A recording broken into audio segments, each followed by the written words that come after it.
Hello दोस्तों। दोस्तों, one of my favourite films is rocket Singh. जहाँ पे ना ये चीज बोलते हैं कि हर आदमी में एक ऊपर जाने वाली क्वालिटी होती है और एक नीचे जाने वाली, और वो जो क्वालिटी पे ज्यादा फोकस करता है वैसे ही डिसाइड हो जाता है कि वो ऊपर जाएगा या नीचे। तो एक ना नीचे जाने वाली क्वालिटी होती है ईगो, प्राइड। ठीक है। और इसकी आज हमने नुमाइश देखी है अपनी टीम से। आज हम हार गए, 150 समथिंग ऑल आउट हो गए हैं, और 2-1 से ऑस्ट्रेलिया आगे हो गई है इस बीजीटी में। बस एक टेस्ट बचा है। शुरुआत दिन की अच्छी हुई थी, और उसके बाद धीरे धीरे एक डिजास्टर फॉर्म होते हुए देखा हमने। तीसरे सेशन तक हम खत्म हो गए। मेरे साथ है Rajit. Rajit, thank you so much for joining us. शुरू करते हैं। दिन की शुरुआत हुई थी with Rohit Sharma and Yashasvi Jaiswal. Wicket तो जल्दी गिर गई नेथन लायन की। बुमराह ने 5 विकेटें ली, और बुमराह को सलाम है फॉर 50+ ओवर जो उन्होंने कराई है। दिन शुरू हुआ तो रोहित शर्मा और यशस्वी जायसवाल ने शुरुआत में ही बहुत सारे बॉल्स मिस हो रहे थे, और ये लक की जो बात होती है। बट रोहित शर्मा फिर से outside the off stump ball chase करते हुए अग्रेसिव शॉट खेलते हुए आउट हुए हैं। और अगेन वहां पे मुझे लगता है ईगो इन्वॉल्व था। जिस तरह से ऋषभ पंत आउट हुए हैं, उसके बाद 3 विकेट्स डाउन पे ऋषभ पंत आए। उससे पहले कोहली की भी मैं विकेट बोलूंगा कि काफी सारा उसमें इन्वॉल्व था प्राइड, बट एक गेम्समैनशिप भी इन्वॉल्व थी स्टार्क की तरफ से, जहाँ पे बॉल अंदर आ रही थी और फिर एक उन्होंने लाइन होल्ड करवाई जो कोहली को फोर्स किया प्ले करने के लिए। ऋषभ पंत और यशस्वी जायसवाल ने कमान संभाली। राहुल ज्यादा कुछ कर नहीं पाए, बट ठीक है। और अच्छा खेल रहे थे। और फिर से प्राइड, ईगो बीच में आया। शॉर्ट बॉल ट्रेविस हेड की नॉनसेंसिकल बॉल पे ऋषभ पंत विकेट दे बैठे। यशस्वी जायसवाल शॉर्ट बॉल जिसको खेलने की कोई जरूरत नहीं थी, बॉडी पे ब्लो लेके या बॉडी से स्वर्व करके अगली दिख के वो बॉल बचा सकते थे, बट वो बॉल पे भी वो आउट हुए। बहुत ही अच्छी बॉलिंग की है ऑस्ट्रेलिया ने आज। कॉन्स्टेंटली उनके पास नए प्लान्स थे, नए वेज थे विकेट्स लेने के, और एक साइकोलॉजिकल अंडरस्टैंडिंग है ऑफ इंडियन बैट्समैन और किस तरह से वो सोचते हैं, जिसकी वजह से इस तरह के डिसीजन वो ले पाते हैं कि ट्रेविस हेड से बॉलिंग कराई उस क्रूशियल मोमेंट पे, और सैम कॉन्स्टेंस से बैटिंग कराई। वो भी एक अंडरस्टैंडिंग ऑफ इंडियन साइकोलॉजी है, जिसकी वजह से मुझे लगता है कि आज ऑस्ट्रेलिया जीता है। ये तो कहूंगा कि बेटर टीम जीती है across the test. Better perform करने वाली, कम मिस्टेक्स करने वाली, इंपॉर्टेंट मोमेंट जीतने वाली टीम जीती है। कैसा लग रहा है रजित?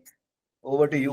क्या लग रहा है आपको? कैसा फील हो रहा है आज? See, there is a extent of inevitability about this entire thing. हम जब कल बात कर रहे थे, आप दोनों ही काफी कॉन्फिडेंट थे कि इंडिया जीतेगी या ड्रॉ कर लेंगे, लेकिन टेस्ट मैच का प्रेशर ही कुछ अलग रहता है। आप आप जैसे पहले बता रहे थे कि ईगो है, मेरे हिसाब से वो ईगो से ज्यादा इन ऑस्ट्रेलिया की स्किल की भी प्रशंसा करनी चाहिए। Yes, of course, there is ego which is there at play, but making plans to get that ego to the fore is also an integral part of how the side needs to prepare for such encounters. और हम लोगों ने करे भी है। Last time जब Australia गए थे, हम लोग वही ईगो को हम ओवर कर पाए थे।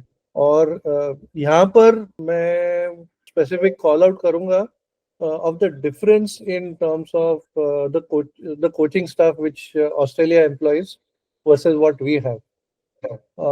बिकॉज ये लेवल पे आपका जो ओवरऑल क्वालिटी है उसके अंदर ज़्यादा आप स्किल को ज़्यादा चेंज नहीं कर पाते, लेकिन जो माइंडसेट और जो रीइंफोर्समेंट आपको जो करना है प्लेयर्स को कि आप कैसे अप्रोच करोगे, और आपका जो पूरा गेम प्लान और स्ट्रैटेजी जो डिसाइड करनी है, वो वहाँ पर बहुत ज़रूरी आज इम्पोर्टेंट आ जाता है। You just have to admire and acknowledge that they were the better side overall through the match. They were the ones वो calling the shots at all points of time. हम लोग ज़्यादा कैचअप कर रहे थे, हमारे पास भी मौके थे, नहीं थे ऐसा तो नहीं था, लेकिन उनके पास ज़्यादा मौके थे और उन्होंने ज़्यादा लैच ऑन किया मौके को।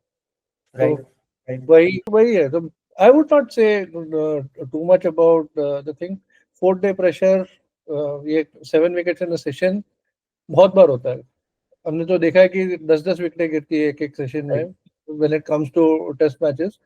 और वो चाहे आप you might call it whatever, but the thing is आपकी वो टेस्ट मैच का प्रेशर आप और कहीं से एक्सप्लेन नहीं कर पाते इसके अंदर। Right, right. नहीं, सही बात है। और प्रेशर अप्लाई भी कर सके वो अप्लाई करने के लिए यही रीजन था जो 4th डे को हुआ था, जहाँ पे 91 फॉर 6 थे ऑस्ट्रेलिया, और वहां से वो स्कोर खींच के 230 प्लस ले जा सके।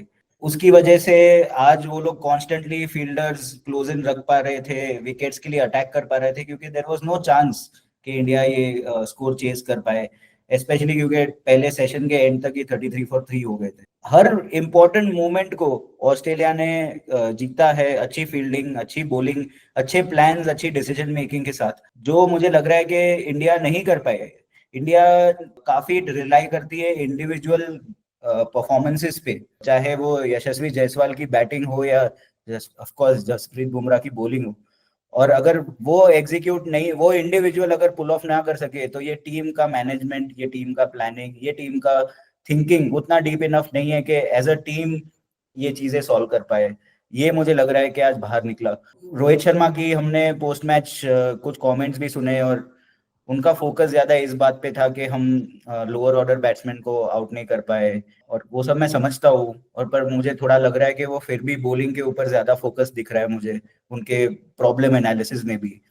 जबकि उसके सामने अगर बैटिंग देखे तो आज चांस था, इतना बड़ा ऑर्डर है तुम्हारा, तुमने इतने बैट्समैन पैक इन किए हुए हैं ताकि इस तरह की सिचुएशंस मैनेज कर सको, ताकि तुम्हारी 20 विकेट ना गिरे।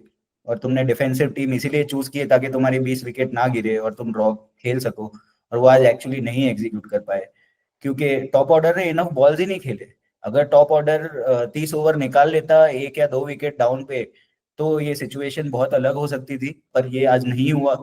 और उसका फॉल्ट स्क्वायरली रोहित शर्मा, विराट कोहली जैसे बैट्समैन पे जाता ही जाता है। और उसके ऊपर मैं चाहूंगा कि इंडियन क्रिकेट में एक ऑनेस्टी आए, एक प्रोफेशनलिज्म आए, जहां पे आदमी ओन अप कर सके कि हाँ मेरी गलती हुई।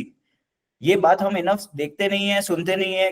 मैं समझता हूँ क्योंकि लोगों के घर भी जलाए जाते हैं इन रीजन से, बट अब नहीं जलाए जाते, और लोग काफी मेच्योर है। और तुम्हारे दुनिया तो जो मेच्योर ऑडियंस है वो देख रही है क्या हो रहा है, और उसके बारे में कभी कोई एक्नॉलेजमेंट नहीं मिलता। वो मुझे ऑड लगता है। मुझे लगता है कि जिस तरह की बात कर रहे हैं रोहित शर्मा, फिर से रोहित शर्मा और विराट कोहली आखिरी टेस्ट भी खेलने वाले हैं। क्या लग रहा है रजित? ना खेले तो अच्छा है, लेकिन इंडियन टीम का जो मेंटल मेकअप है और हमारा कल्चर भी वही वही हिसाब से है। आप इंडिविजुअल टीम की क्या बात करो, because the thing is that these people become so powerful in the entire ecosystem and the thing कि लोग tough calls on our legends ले नहीं पाते। लेजेंड्स को खुद लगता है कि there is that one final hurrah which is still remaining, and the team itself, nobody else has got the gravitas to be able to go and tell. वहीं पर आपके अगर टॉप नॉच रिस्पेक्टेड प्लेयर्स है तो वो ये थोड़ा आसानी से कर पाते हैं। ऐसा जरूरी नहीं है कि वो पूरा 100% कर पाए, बट अगर शास्त्री जैसा अगर कोई स्ट्रॉन्ग कैरेक्टर अगर आपका कोच है, या राइट, तो फिर अनिल कुंबले जैसा अगर आपका कोई स्ट्रॉन्ग कैरेक्टर हो, तो राइट। वो ये चीज आराम से कर पाता है। गौतम गंभीर is he is one of the exceptional cricketers जो हमारे तरफ से प्रोड्यूस हुए हैं। उन्होंने हाई प्रेशर सिचुएशंस के अंदर टफ रन्स करे हमारे लिए। Yes. He was the highest scorer in the 2007 finals, 2011 final. हम भूल जाते हैं, वो हमें बस धोनी याद रहता है, हम भूल जाते हैं कि हाईएस्ट स्कोरर तो एक्चुअली but गंभीर थे। but he is not inherently a person who is a, he does not have the aura or the gravitas of a Dravid, yeah, Shastri, yeah, any of that, or the charisma of a Shastri, Yeah, yeah, yeah. any of that. And inherently, he's a confrontational person, where there is a feeling that he will be a little vindictive, या ऐसा ऐसा लोगों को बाहर लगता है, चाहे वो खुद से वो हो ना हो, हमें तो कुछ ड्रेसिंग रूम की इतना पता नहीं है। राइट। रोहित को मेरे हिसाब से आगे ना खेले तो बेहतर होगा।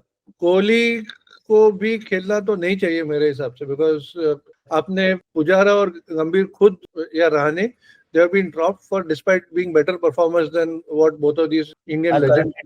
एब्सोल्युटली। तो अगर आप एक ही स्टैंडर्ड से अगर आप लोगों को इवेल्युएट कर रहे हो, तो वो स्टैंडर्ड उनको भी अप्लाई होना चाहिए।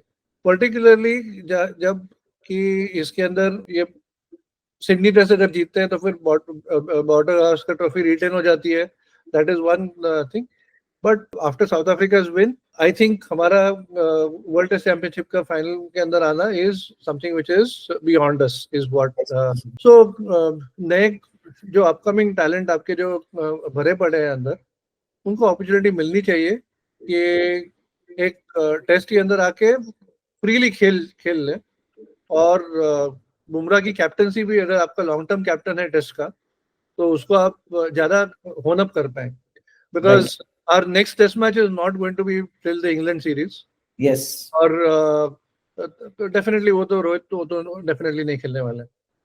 कोहली ना खेले तो अच्छा है, बट नहीं तो फिर at least the least which Kohli can do is play a few county matches before and get acclimatized before he comes in. Rajat कहाँ होने वाला है वो? अभी चैंपियंस ट्रॉफी है, फिर आईपीएल है। कोहली हाँ इंग्लैंड लंदन जाएंगे वापस घर अपने। आई डोंट नो अगर वो कोई काउंटी मैच खेलने वाले, बट आई अग्री कि एक्चुअली ये कोहली और शर्मा वाला जो पेयर है उसको दोनों के प्रॉब्लम्स अलग है, दोनों को डीकपल करते हैं। Sharma is an easy let go at this point of time, मतलब कोहली ने फिर भी 100 मारी है और कोहली के ऊपर ब्रांड्स और वो सब का एक्सटर्नल प्रेशर्स भी होता है, बट वो सब चीजें शर्मा के केस में अप्लाई नहीं करती है। He is purely a senior player जो आप परफॉर्म नहीं कर रहे हैं, और वो डेफिनेटली कैप्टन तो नहीं रह सकते इस टीम के, कंसिडरिंग के वो खुद का सिलेक्शन तो जस्टिफाई नहीं कर सकते।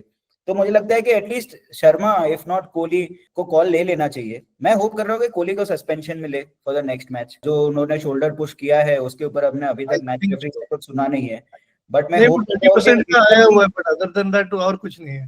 मैं होप कर रहा हूँ इंडियन टीम भी पुश करेंगे, भाई दे दो ना उसको सस्पेंशन, तो हमें उसको साइड में बिठाने वाला वो प्रॉब्लम फेस ना करना पड़े।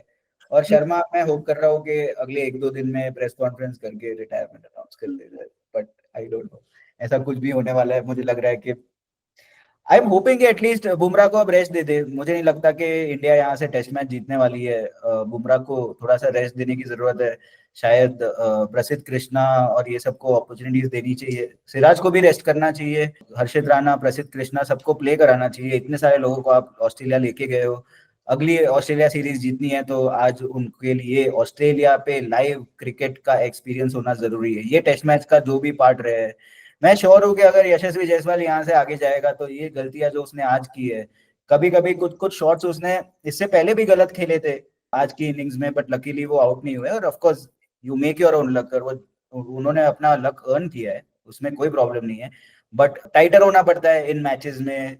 टेस्ट ग्रेट बैट्समैन बनने के लिए तुम्हें डिफेंस बहुत ही बेटर रखना पड़ता है, जजमेंट बेटर रखना पड़ता है, गेम अवेयरनेस बेटर रखनी पड़ती है, और वहां पे इंप्रूवमेंट होपफुली। जायसवाल तो यंग है, देखेंगे। प्रॉब्लम है ऋषभ पंत का। Rishabh Pant is suppose to be this bridge between Kohli and Rohit, और जो ये younger generation Yashasvi Jaiswal, Sarfaraz etcetera आ रहे हैं, उसके बीच में ब्रिज है तो एक ऋषभ पंत है जो इनफ साल खेल चुके हैं और इनफ साल खेलेंगे। बट आज भी मुझे लगा कि बहुत अच्छी 100+ बॉल की इनिंग्स खेलने के बाद उन्होंने ऐसा शॉट खेला जो जरूरत नहीं था। जब तुम्हें पता है, इनफैक्ट मैं तो पूरी मैच देख रहा था कि ऋषभ पंत एक मेच्योर आदमी बन के जायसवाल को एडवाइस कर रहे थे कि भाई चिल कर, अटैक मत कर, ये बॉल खेलने की जरूरत नहीं है, ये रन लेने की जरूरत नहीं है। बहुत सारा मैंने मेच्योरिटी देखा, सॉफ्ट हैंड से डिफेंस देखा, बट बहुत ही क्रूशियल मूवमेंट पे तुम्हें पता है तुम 3 विकेट्स डाउन हो और नीचे तुम्हारे पास सीमिंग बॉल खेलने के लिए उतनी हाई स्किल तो नहीं है, तो वो शॉट खेलने की कोई जरूरत नहीं थी। खैर वो 6 भी जा सकती थी, बट 6 से फर्क नहीं पड़ने वाला था। आपका क्या थॉट है अब ऋषभ पंत के? अगर आप ऋषभ पंत से बात कर रहे हो, आप ऋषभ पंत के कोच हो, तो अब आप आज क्या बोलोगे ऋषभ पंत को? नहीं, पहला तो सबसे पहले मैं ऋषभ पंत को ये एज ए टीम मैनेजमेंट, और मेरे एक दूसरे ग्रुप पे भी यही कॉन्वर्सेशन हो रहा था, मेरे हिसाब से ऋषभ पंत को नंबर 5 पे बैटिंग करने की कोई, if this is how he is going to play, then he is not your number 5, he is your number 7 or number 8, and if he has number 7 and number 8, he is entitled and allowed to do all of this entire thing and more. But आपका जो number 5 का जो batter है वो ऐसे खेल नहीं सकता, that is the one point which is there. I don't, उनका और माइंडसेट शिफ्ट होना जरूरी है, उनको डेफिनेटली एक कॉन्वर्सेशन होना चाहिए कि this is how I play वाला जो माइंडसेट काफी हमारे इंडियन स्टार्स के अंदर हो जाता है। Right, you are not playing to the gallery, you are playing for your team, you are playing to win, you are playing Yes, for India. तो आप अपनी इमेज के लिए नहीं खेल रहे हो, आप जैसे खेल रहे हो उससे आपकी इमेज बन रही है। That is the so and he is a lively spunky character, lot of fight in him. But अगर ऐसे ही खेलते रहे तो you much rather pick a Dhruv Jurel who is a better wicket keeper, correct. Yes, completely agree. और probably a better number 5 for you हाँ, based on what he has। Technically मुझे लग रहा है कि Dhruv Jurel is more classic technique, उनको develop कर दिया जा सकता है। उन्होंने कुछ इनिंग्स अच्छी, काफी सारी इनिंग्स भी अच्छी खेली है, गेम भी जिताई है, बचाई है हमारे लिए। तो मतलब मैं तो बोलूंगा कि वो भी ट्राई करना तो बनता है इन द फाइनल टेस्ट। अगर हम फाइनल टेस्ट में सोच रहे हैं कि नहीं, हम ये ही जो कोर टीम है उसके ऊपर अपने को कॉन्फिडेंस है कि ये अपने को बॉर्डर गावस्कर रिटेन करके देगा, तो मुझे लग रहा है कि हम अभी भी गलत सोच रहे हैं। जितने भी बड़े मूव्स, अच्छी चीजें हुई है इस गेम में इंडिया की तरफ से, वो एक्चुअली यंगर प्लेयर्स ने की है। और उसमें यशस्वी जायसवाल सेंटर में रहे हैं, नीतीश कुमार रेड्डी सेंटर में रहे हैं, वॉशिंगटन सुंदर सेंटर में रहे हैं। इन लोगों ने चीजें की है, तो शायद अब टाइम मिलता है कि हम ये यंगर वाले फोकस पे जाए। हमने जब ट्रांजिशन पे थे पहले भी, तब हमने इंग्लैंड और ऑस्ट्रेलिया दोनों जगह पे सीरीज बहुत बुरी तरह से हारी थी। और फिर ये कोर टीम साथ में आई थी, और इतने जो लास्ट 8 साल में सक्सेस दिखी है वो ट्रांजिशन के बाद दिखी है। तो Correct. मुझे यही जो आप बोल रहे हो कि इंग्लैंड वाला डर है मुझे, कि इंग्लैंड में भी हम ये दोनों बुड्ढों को लेके चलेंगे और होप करेंगे कि ये वाली टेस्ट तो जीता दे। बट शायद ये WTC साइकिल हमारे लिए रीबिल्डिंग की बात होनी चाहिए। एक young fresh captain Jasprit Bumrah पे भरोसा दिखाना चाहिए, और उनको अपनी इमेज में एक टीम बिल्ड करने का मौका देना चाहिए। बहुत ही अच्छे साइंस दिखे हैं बुमराह की तरफ से एज अ कैप्टन ऑल्सो। और अगर तुम परफॉर्म कर रहे हो तो तुम्हारे डिसीजंस भी एक पोजीशन ऑफ स्ट्रेंथ, एक पॉजिटिव कॉन्फिडेंस की तरफ से आते हैं। और इसलिए वो परफॉर्मेंस जरूरी होता है, and we are missing it sorely. मतलब मैं पैट कमिंस की बात करना चाहूंगा, right? Like what a performance, what a series he is having. हम बोलेंगे कि बुमराह बेस्ट बॉलर है दुनिया का, बट पैट कमिंस शायद दुनिया का बेस्ट क्रिकेटर है। चाहे आप बॉलिंग की बात करो, बैटिंग पे एप्लीकेशन, मैच अवेयरनेस, में क्या कर सकता हूँ इस बॉलर के साथ, मेरे क्या प्लान्स है, उसकी बात करो। कैप्टनसी की बात करो, किस तरह से बॉलिंग चेंजेस करने हैं। कितने कैप्टनसी कितनी मुश्किल चीज है। टेक्निकल अंडरस्टैंडिंग होनी चाहिए गेम की, लोगों की साइकोलॉजिकल अंडरस्टैंडिंग होनी चाहिए, डेटा मैट्रिक्स ये सब समझने की जरूरत होती है, ताकि तुम समझ सको कि बैट्समैन की हिस्ट्री कैसी है। और ये सभी चीजों को पैट कमिंस कितना अच्छी तरह से जानते हैं। हर रोज जितने दिन मैंने पैट कमिंस को परफॉर्म करते हुए देखा है इस सीरीज में, मैं कुछ सीखा हूँ। मेरे को लगा है कि मैं कुछ एज अ लीडर कैसे बन सकता हूँ, उसके बारे में पैट कमिंस ने मेरे को एक स्कूलिंग दी है। और leading from example right from that day where he came in as night watchman after bowling so many overs, वो नाइट वॉचमैन की तरह आए, तब से आज तक उन्होंने बहुत ही अच्छी कैप्टनसी दिखाई है। एक ये बात है, और दूसरी बात ये है कि हमारे पास एक ऑल टाइम ग्रेट है बुमराह, उनके पास कम से कम 2 ढाई है।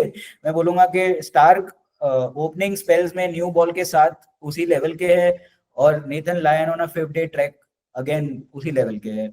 और यही डिफरेंस रहा है इन दो टीम्स के बीच में। आपका क्या थॉट है पैट कमिंस के बारे में? अब काफी टाइम हमने उसका करियर देखा है, और बहुत हर्ट भी किया है उसने हमें। आपको कैसा लगता है PAT Cummins? PAT Cummins is modern day legend. आप अगर देखो तो he is probably 11 on 10 in all areas. He's a 10 on 10 bowler, he is a 10 on 10 captain, and he's a 10 on 10 fielder. Runouts करे, catches करे, right. and all of that. So some of the parts is greater than the whole in that sense. So when you get that as a package and as a in the individual player, so he's quite outstanding. I mean, Australia, he is like what Dhoni was to us in that sense.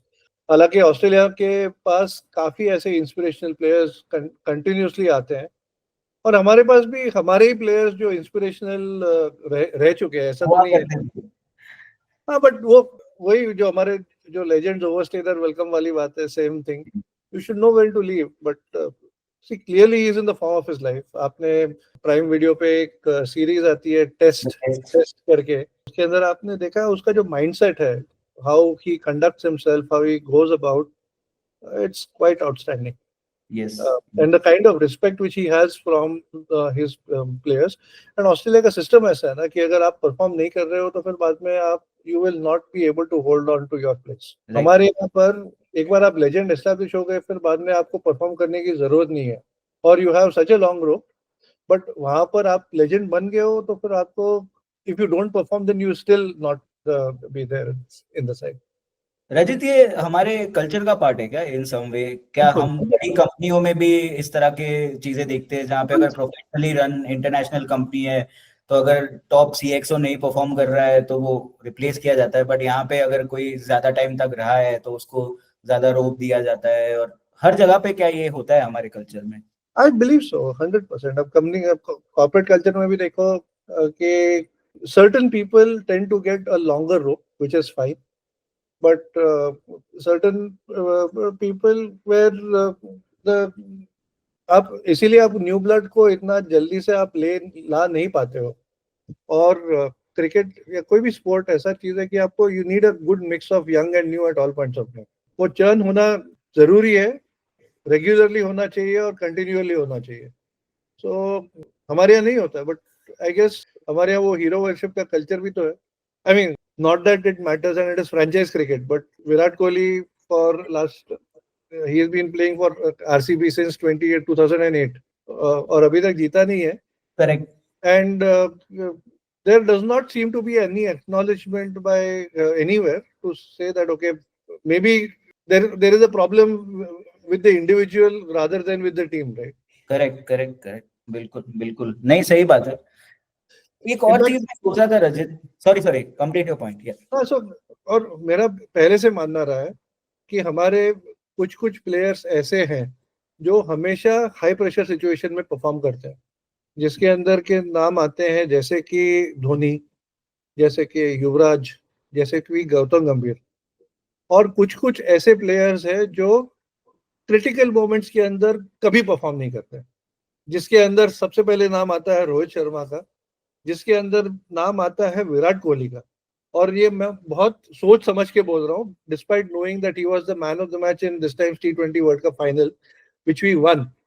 But his was not a great innings. I mean, his pace cost us at least 15 runs. He just happened to be the highest scoring person in the lineup. Yes. In the thing, and as a result, he won the man of the match. But he was not so. Rohit Sharma का आप देखो 2019 world cup के अंदर he scored 500 leading into the tournament. Crunch games के अंदर flopped. Virat Kohli crunch games flopped. Many of your legends crunch games flopped. So which is why when you look at somebody like a Gambhir, Yuvraj or Dhoni, that is why I put them at a different level as compared to right. नहीं, सही बात है. मैं कहूंगा कि कोहली का career दो halves में बटा हुआ है. फर्स्ट हाफ में वो हमारे क्लच प्लेयर थे in chase situations and high pressure high stakes games.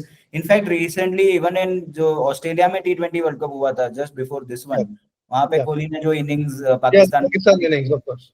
But I agree के अब वो नहीं रहे वो, और शायद वही एक क्लियर इंडिकेशन है of age and slower reflexes and less ability to handle pressure वाली चीजें अराइव होना.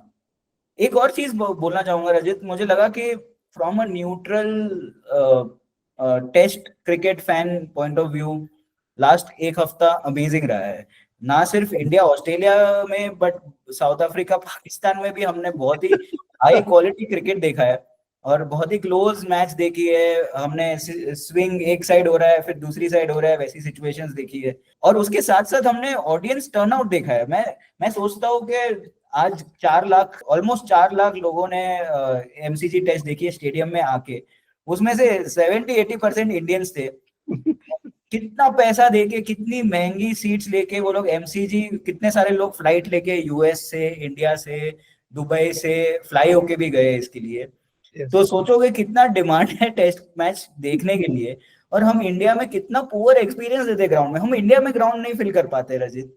ठीक है, और लोगों को ऑस्ट्रेलिया जाके स्पेंड करके वैसा एक्सपीरियंस देखना मंजूर है, बट इंडिया में वो पान पराग के लोगों के साथ उतनी गर्मी में गंदी बेंचेस, बहुत ही गंदा समोसा, 15 दिन पुराना समोसा सिर्फ मिलता है। पानी पानी पीना हो तो तुम्हें नीचे जाके वाटर कूलर से लाइन में खड़े रह के 1 गिलास पानी पी सकते हो, तुम पानी भी अंदर नहीं ले जा सकते। इस तरह से हम ट्रीट करते हैं, तो कैसे टेस्ट क्रिकेट ग्रो होगा? कैसे जो बीसीसीआई बड़ी बड़ी बातें करती है, कोहली बड़ी बड़ी बातें करता है कि टेस्ट क्रिकेट इंडिया के लिए इंपॉर्टेंट है, ये 4 लाख टर्नआउट देख के मुझे यही लगा कि यार कितना डीप सपोर्ट है और कितनी मुश्किल गेम है ये फॉलो करना। कितने कितने कितने सेशंस तो कुछ भी नहीं होता, आदमी धूप में बैठा हुआ रहता है उधर स्टेडियम में, बस अपने आदमी खड़े हैं, क्लैप कर रहे हैं एक एक नो बॉल, एक एक रन के लिए, और उनके लिए हम इस तरह के एक्सपीरियंसेस क्रिएट करते हैं।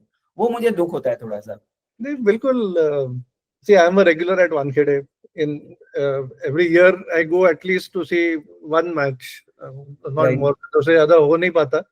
तो ज्यादा वानखेड़े में कॉन्सिक्वेंस वाली गेम्स इतनी होती नहीं, अदर देन आईपीएल। बट सी, बहुत बहुत डिफिकल्ट है आपका। तो सी, वानखेड़े का एडवांटेजेस भी है। It is so conveniently located. अब मुंबई के अगर आप फॉलोअर्स जो मुंबई के बाहर के, मुंबई के उनको तो पता है, बट बाहर वालों के भी, मुंबई के कोई भी कोने से आप इन मैक्सिमम 1 hour 15 minutes आप वहां पर वानखेड़े पहुंच सकते हो, बिल्कुल। तो दैट इज वन थिंग।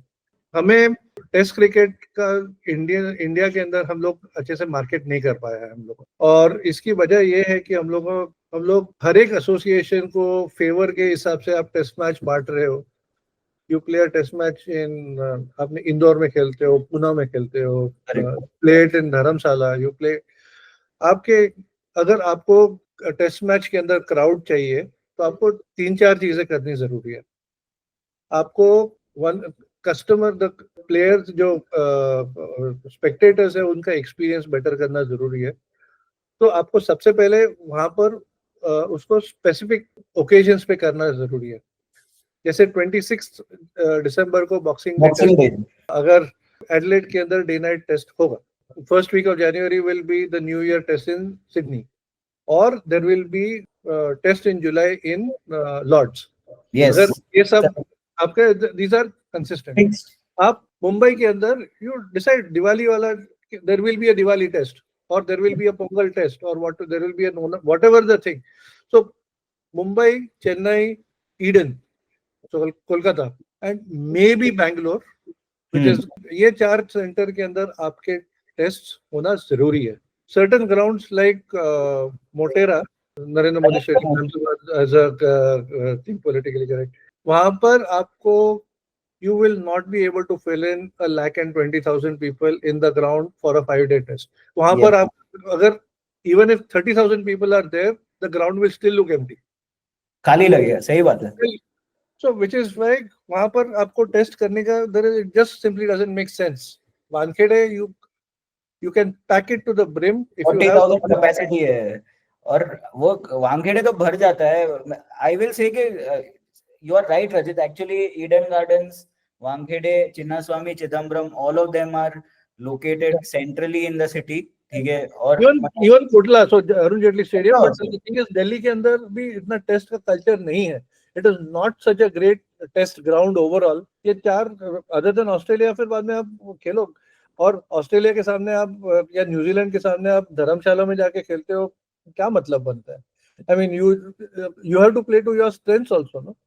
उन लोगों ने हमको खिलाया था पर्थ के अंदर फर्स्ट मैच, ब्रिस्बेन के अंदर सेकंड मैच, तो और third match, whatever is the. Dharamshala की टेस्ट तो होगी नहीं होगी उसका भी कोई गारंटी नहीं होता, क्योंकि वो मैनेज करना इतना मुश्किल है। लास्ट टाइम तो ऑस्ट्रेलियंस छोड़ो, हमने एयरबीएनबी, फ्लाइट टिकट सब बुक कर लिया था धर्मशाला टेस्ट के लिए, फिर वो धर्मशाला टेस्ट इंदौर में शिफ्ट हो गई थी।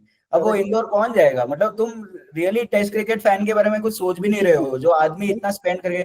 ऑस्ट्रेलिया के टूर्स एंड ट्रैवल्स कंपनीज ने पूरा पैकेज डिजाइन किया हुआ है जहां पे धर्मशाला टेस्ट को वो लोग सेल कर रहे हैं, ठीक है, और फिर तुमने धर्मशाला टेस्ट हटा दी 1 हफ्ता 10 दिन पहले, बिफोर द टेस्ट मैच, और बोला कि अब तुम इंदौर जाने वाले हो। इंदौर कौन जाएगा यार, जो धर्मशाला का हिमालयस का मन करके बैठा है?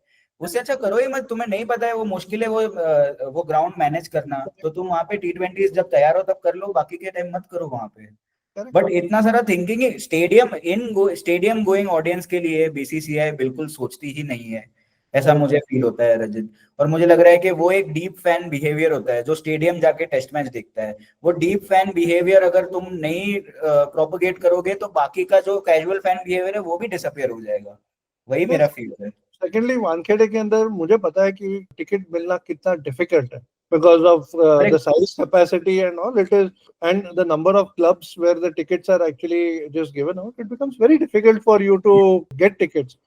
So there has to be some kind of a incentive, some kind of loyalty, some kind of thing to make sure that you are rewarding fans, the genuine fans, to come and watch. Yes yes, नहीं सही बात है रजित। और ये सारे problems और रहेंगे अगर इंडिया टेस्ट मैच नहीं जीतेगी, टेस्ट सीरीज नहीं जीतेगी, तो हम इस कप को इम्पोर्टेंस देना बंद कर देंगे। मेरा ये फियर है कि इंडिया जो चीजें नहीं जीतती है उसको इम्पोर्टेंस देना बंद कर देती है। शेड्यूल शॉर्ट है, अभी 5 टेस्ट सीरीज नहीं करेंगे, 3 टेस्ट करेंगे और फिर 5 T20 भर देंगे। ऐसी सारी चीजें करने लगते हैं। एंड दैट इज एनीवे, देखते हैं क्या होता है नेक्स्ट टेस्ट में। Rajit, thank you so much for joining. कुछ आप बताओ, एक चीज के साथ क्लोज करते हैं। आप अपना 11 बताओ for the next test. Preferred 11, doesn't matter कि क्या हो सकता है क्या नहीं हो सकता है। आप अगर 11 बना रहे हो तो क्या 11 बनाओगे?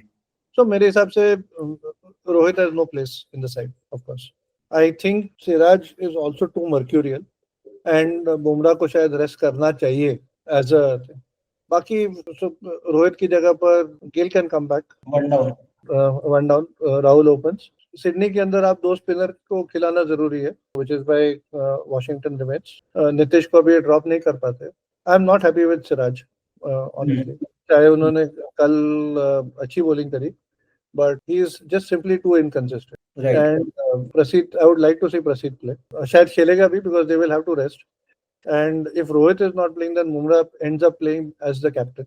Otherwise, Bumrah would also have to. बाकी इससे ज्यादा ज्यादा होल स्केल चेंजेस तो मुझे लग नहीं रहे। तो खेलेगा, लेकिन उसको भी I mean I would rather see a Sarfaraz in the 11 than Kohli, because Sarfaraz might score 100 or he might score a 5 or a duck. Kohli will score a 30 and that no more. Agree agree agree, नहीं सही बात है। I agree के सरफराज को team में वापस आना चाहिए। आई अग्री गिल को रोहित शर्मा के साथ स्ट्रेट स्वैप हो जाना चाहिए। ऋषभ पंत वाला एक है डिबेट मेरे माइंड में कि शायद ध्रुव जुरैल को भी एक गेम तो, Dhruv Jurel has done nothing wrong every time he has played.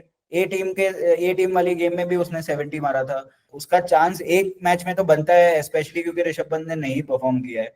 But apart from that मैं अग्री करता हूँ कि सिराज को सेट आउट कराना चाहिए और उसकी जगह पे प्रसिद्ध कृष्णा को गेम देना चाहिए। अगर बुमराह सेट आउट करते तो हर्षित राणा को भी गेम मिलेगा, which will be very interesting कि आकाशदीप लीड कैप्टन कौन करेगा वो भी सोचना पड़ेगा। कैप्टन जायसवाल को बना देंगे। एनीवे, सो हम after so many years of following cricket फिर से उस मझधार पे है जहाँ पे टीम ट्रांजिशन में है। हम जिन प्लेयर्स को बहुत सालों से बहुत प्यार दिया है, बहुत सराहना की है जिन प्लेयर्स को, उनको लेट गो करने के लिए एज फैंस तैयार है। देखते हैं क्या हमारा बोर्ड, क्या डिसीजन मेकर्स तैयार है इस बात से। बट एज फैंस हमें तो ऐसा ही लगता है कि शायद अब टाइम हो गया है एक ट्रांजिशन का। कुछ लॉसेस भी बेयर कर लेंगे ये ट्रांजिशन के लिए, बट शायद नेक्स्ट इंडियन टीम बनने का टाइम आ गया है। Thank you so much for joining Rajit.